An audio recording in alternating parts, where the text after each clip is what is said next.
I get asked this question all the time, and it's not just by puzzled Hong Kongers who go to me, why are you doing this? Why are you interested in Hong Kong politics?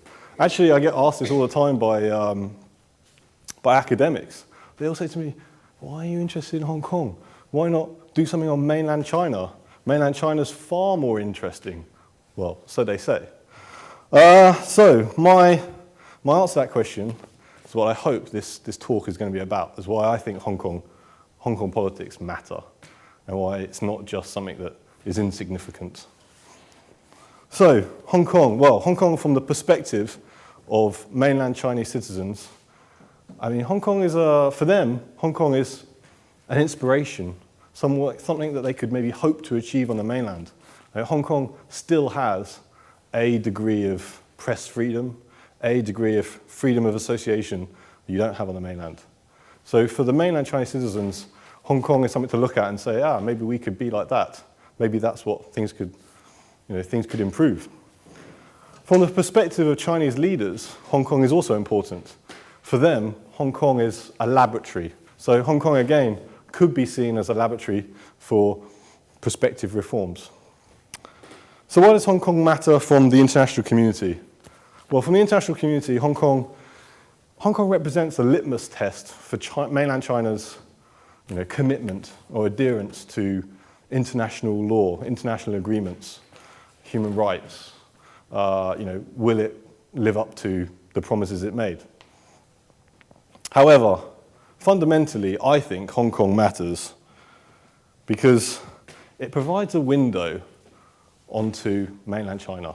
I couldn't go and make this film in mainland China. I'd probably be arrested and chucked in jail, or not chucked in jail, kicked out and sent on the first plane home without no chance of ever visiting again.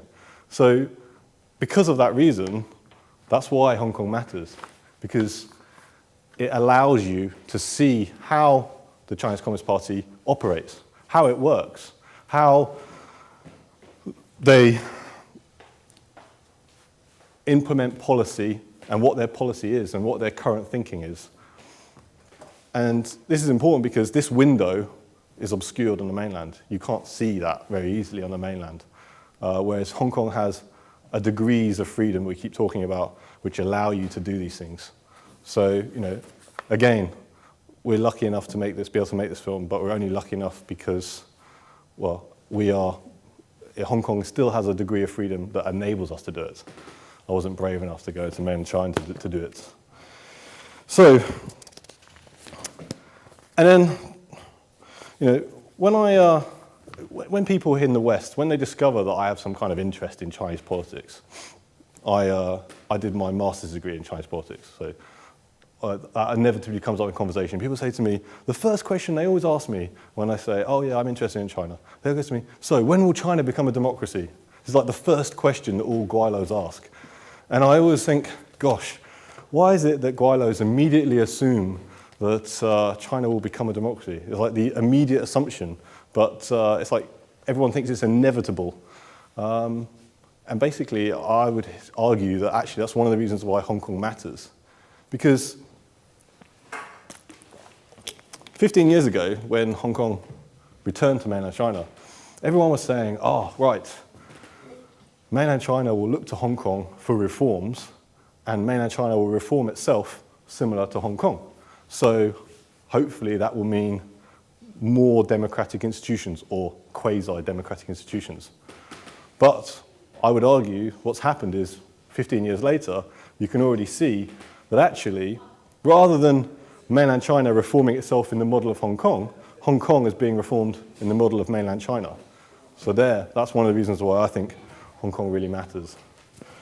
And one of the reasons why I think if you're trying to answer the question of when will China be a democracy, that's one of the reasons I always come up with, is saying, well, actually, if you look at what's happening in Hong Kong, there's no suggestion that China will become a democracy. I don't know if that's going to upset people or make people happy, who knows? But that's my judgment at the moment. Instead, Hong Kong is going down the mainland Chinese route, which is, as Professor Steve Tang likes to call, consultative Leninism. It's still a Marxist, well, not a Marxist, but it's a Leninist state. Yeah, it's not communist in terms of economic policy, but it's communist in terms of the way the party is structured and the way the government and party interconnect. So,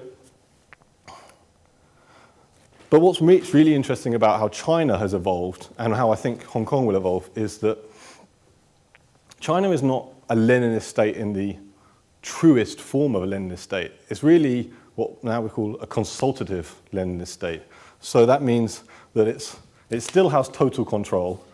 It still operates its government structures in a Leninist pattern, but it takes into account public opinion, and it responds to public opinion.